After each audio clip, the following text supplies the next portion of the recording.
Khusus untuk pilkada itu memang perlu kajian secara mendalam, karena yang dikatakan dengan demokrasi itu memang benar, bisa demokrasi langsung dan demokrasi perwakilan. Maka ide atau usul dari Pak Prabowo tentunya harus dikaji secara mendalam supaya demokrasi kita itu lebih bermutu. Kami ya, saya dengan Bu Yuke itu ditugaskan oleh Ibu Mega, ya, Ketua Umum PDI Perjuangan, dan Pak Hasto, Sekretaris Jenderal, untuk menghadiri hari ulang tahun Partai Perindo yang ke-10, dan kami mengucapkan selamat dan sukses bagi Partai Perindo untuk terus mengabdi dan berbakti pada negeri. Selamat dan sukses. Pak, Udah? soal Pak Prabowo, boleh dari Bu Mega udah ada arahan nggak Pak yang soal pilkada bakal dilakukan oleh DPRD? Sudah ada obrolan belum di dalam Pak? Kami di partai lagi melakukan kajian secara mendalam tentang jalannya demokrasi kita. Kita memang harus mengevaluasi pelaksanaan demokrasi kita, baik pileg, pilpres maupun pilkada ya yang terakhir ya. Dan dalam evaluasi itu kita harus juga nanti untuk menentukan bagaimana arah demokrasi kita ke depan. Khusus untuk pilkada itu memang perlu kajian secara mendalam, karena yang dikatakan dengan demokrasi itu memang benar, bisa demokrasi langsung dan demokrasi perwakilan. Maka ide atau usul dari Pak Prabowo tentunya harus dikaji secara mendalam supaya demokrasi kita itu lebih bermutu. Kita misalnya ya, kita perlu melakukan kajian secara mendalam bahwa demokrasi itu kan sekarang ini dilakukan secara simetris ya, artinya semuanya dipilih langsung. Apa dari hasil kajian itu mungkin akan memunculkan varian pilkada itu bisa ada yang langsung, ada juga yang dilakukan melalui perwakilan. Misalnya bagi daerah-daerah yang indeks demokrasinya itu masih rendah.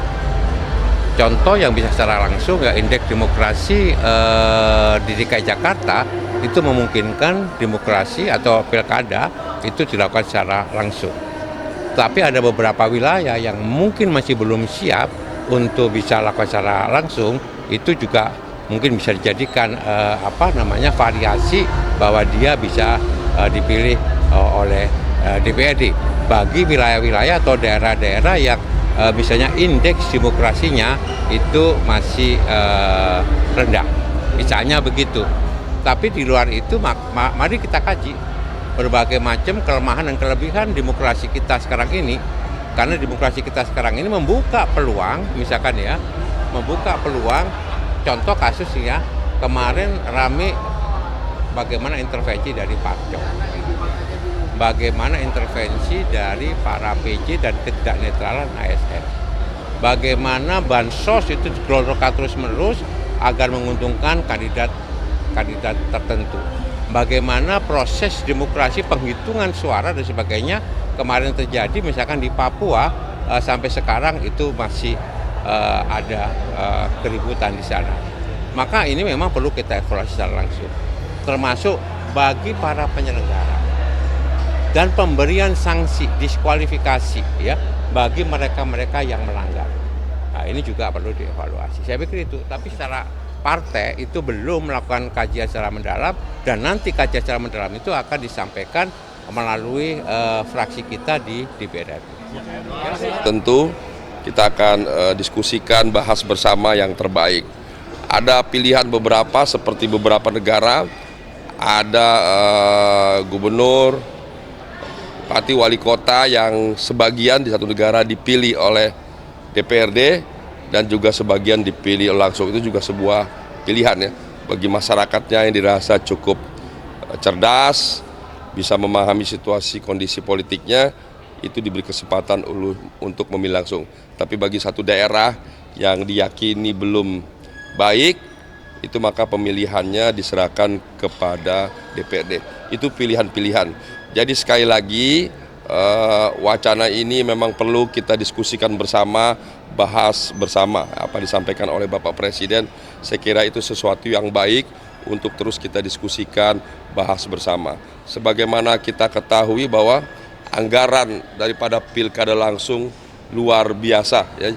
Jadi ini perlu menjadi perhatian, setiap tahun jumlahnya terus bertambah sangat besar, dan apabila anggaran ini kita alokasikan untuk kepentingan infrastruktur, untuk kepentingan swasembada pangan, untuk kepentingan pendidikan, untuk kepentingan kesehatan dan lain-lain, saya kira manfaatnya jauh dapat dirasakan oleh seluruh rakyat Indonesia. Jadi saya kira ini satu pilihan-pilihan yang harus kita diskusikan, bahas, dan saya mengerti, memahami, pada akhirnya nanti kita semua tahu bahwa demokrasi kita harus terus kita kembangkan, tapi juga ada kepentingan-kepentingan prioritas yang harus kita dahulukan, seperti kebutuhan pangan, pendidikan, kesehatan, dan lain-lain yang membutuhkan biaya yang tidak sedikit. Cukup ya? Gubernur terpilih NTT, DPP Perindo yang besar, juga untuk mewarnai di bangsa ini maupun juga di berbagai daerah, juga di Nusa Tenggara Timur. Dan dengan transformasi anak-anak muda tadi, saya pikir yang dimaksudkan dan juga ingin dicapai oleh Pak Haritanu, oleh Ibu Angela, mudah-mudahan juga bisa dicapai oleh Partai Perindo di pusat dan juga nanti di Provinsi NTT ke depan. Dan juga sebagai wakil Ketua Umum DPP Partai Golkar, tentunya kami juga senang Perindo terus bergerak maju dan menjadi salah satu teman setia kami dalam mensukseskan pembangunan di Indonesia maupun juga di seluruh Republik ini. Sekali lagi selamat buat Partai Perindo. Sebagai juga wakil ketua Partai Golkar, kami memberikan juga ucapan selamat kepada teman-teman dari Partai Perindo di pusat maupun di daerah. Pak, mungkin di 100 hari kerja kepemimpinan Bapak nanti program apa yang akan dilaksanakan? Kami akan mengonsolidasikan nanti kekuatan di birokrasi dan juga mengeksekusi program prioritas yang kami ingin kerjakan, termasuk juga tentu program Pak Prabowo Gibran yang juga harus juga dilaksanakan di daerah. Maksud makan siang bergizi yang akan dilakukan di seluruh Indonesia, juga di Nusa Tenggara Timur, yang kami bersyukur sekali dari 71 triliun itu 8 triliunnya itu nanti ditaruh di NTT. Itu lebih dari 10% anggaran itu ada di Nusa Tenggara Timur nanti. Pak, ini terkait Pak Prabowo kemarin soal usulan pilkada ini dipilih oleh DPRD dari Golkar, kan Bapak juga. Yang pasti begini, waktu pas Pak Balil sampaikan kemarin itu memang hasil dari sebuah perbincangan yang juga kami lakukan di Partai Golkar, yang kami melihat bahwa sistem politik hari ini harus kita benahi, ya, baik itu di pilkada dan juga mungkin di pilpres ataupun juga mungkin nanti di pileg ke depan. Untuk itu tentu ini wacana sudah disampaikan dan sudah Pak Prabowo juga sudah merespon dengan baik di acara ulang tahun kemarin, dan saya lihat hari ini hampir semua kalangan partai politik maupun tokoh-tokoh politik, tokoh-tokoh bangsa sudah memberikan juga respon, dan mungkin waktunya sekarang kita mungkin bisa membahas dengan lebih tenang, ya, lebih rasional apa yang terbaik untuk bangsa ini, baik itu di pilkada, pileg maupun pilpres. Tentu banyak formulasi yang kita bisa belajar dari pengalaman berbagai negara, dan bagaimana itu diadaptasikan dengan kondisi bangsa ini mesti kita bahas dengan lebih tenang ke depan. Tapi artinya obrolan ini udah masuk di internal Golkar atau gimana? Kan saya pikir bukan lagi di kami, sekarang PAN sudah merespon, kemudian juga tadi saya lihat Pak Mahfud juga sudah merespon, banyak tokoh-tokoh akademis sudah merespon, banyak partai sudah merespon, dan nanti semuanya kan nanti akan berujung di pembahasan nanti di DPR dan pemerintah untuk memastikan kembali sistem politik ke depan harus kita benahi dalam dalam regulasi yang seperti apa.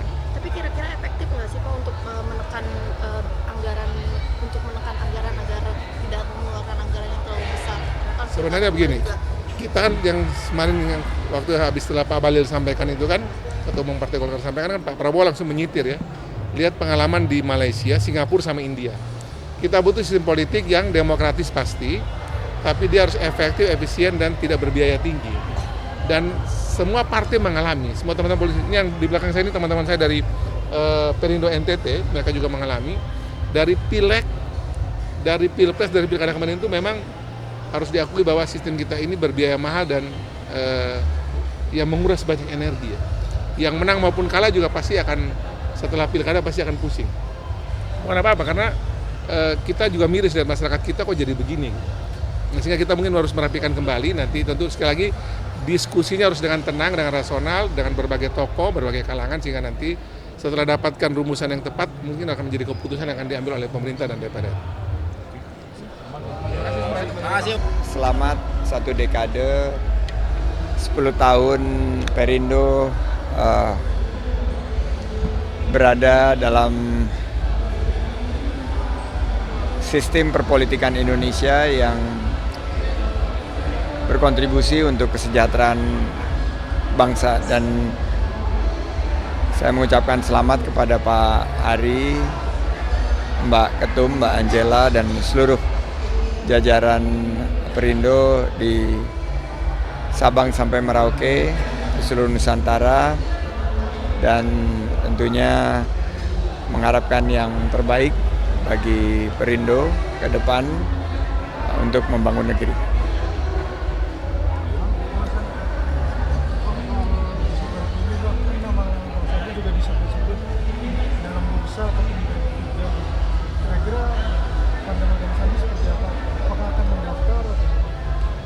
Ya, sekarang sedang berlangsung musyawarah kerja nasional dan kita tunggu hasilnya, dan tentunya kita hormati keputusan dari para pemangku kepentingan di P3 dengan syarat P3 harus bersatu untuk bisa kembali berkiprah di Senayan, di parlemen, bersatu untuk memperkuat posisi P3 sebagai solusi bagi persatuan pembangunan Indonesia.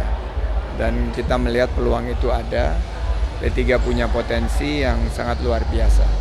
Jadi kita hormati keputusan Mukernas, dan tentunya nanti apa yang akan disampaikan pada hasil daripada Mukernas ini tentu akan menjadi pedoman bagi langkah-langkah ke depan.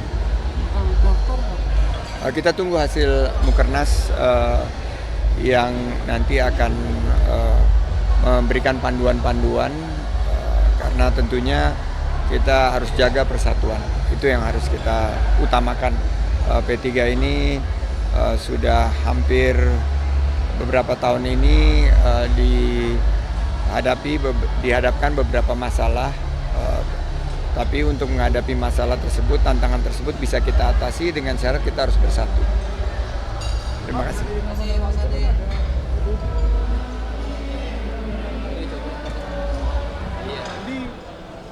Cukup kuat di sini, Bang, karena udah lebih lama sebagai kader. Lihat itu seperti apa? Ya, tentunya kita hormati pendapat para senior-senior, dan juga kita juga hormati para kiai, para ulama yang pasti semua menginginkan yang sama, bahwa P3 bisa kembali untuk berkontribusi membangun bangsa. Sebagai partai Islam tertua, P3 menjadi harapan dari banyak kalangan untuk ikut mengawal proses menuju Indonesia Emas 2045. Sudah ada yang lebih Bang Sandi dari senior-senior? Dari senior-senior banyak pembicaraan, tapi tentunya kita Jokowi dan meminta kontribusi positif khususnya dalam pembangunan ekonomi rakyat. Kita lihat tantangan ke depan, salah satunya yang paling harus kita utamakan adalah penciptaan lapangan kerja dan menjaga stabilitas harga-harga bahan pokok dan biaya hidup yang lebih terjangkau. Bahagia dan bangga bisa hadir secara langsung untuk memberikan selamat kepada para pimpinan dan keluarga besar Partai Perindo yang hari ini genap berusia 10 tahun. Tadi saya langsung menyampaikan kepada Bapak Haritanu Sudibyo sebagai Ketua MPP Partai Perindo sekaligus juga pendiri, beserta Ibu Liliana dan tentunya Ketua Umum Perindo Mbak Angela Tanusudibyo. Saya merasa ada cukup banyak hal yang bisa saling mengisi satu sama lain, karena partai-partai politik di Indonesia ini juga tentu memiliki semangat yang positif, menjadi bagian penting dalam demokrasi dan pembangunan bangsa ke depan. Partai Demokrat tentu juga memiliki harapan bisa membangun sinergi dan kolaborasi dengan Perindo, apalagi sekarang ketua umumnya juga generasi muda yang kita harapkan penuh dengan energi positif dan juga terobosan-terobosan, bukan hanya untuk membangun partai secara internal, tapi juga bisa berkontribusi untuk masyarakat, bangsa dan negara seperti yang telah dilakukan oleh Perindo selama ini. Sehingga saya mengucapkan selamat sekali lagi, semoga semakin maju dan berjaya di masa depan. Ini harapan dan juga sekaligus ucapan tulus dari saya mewakili keluarga besar Partai Demokrat. Gitu.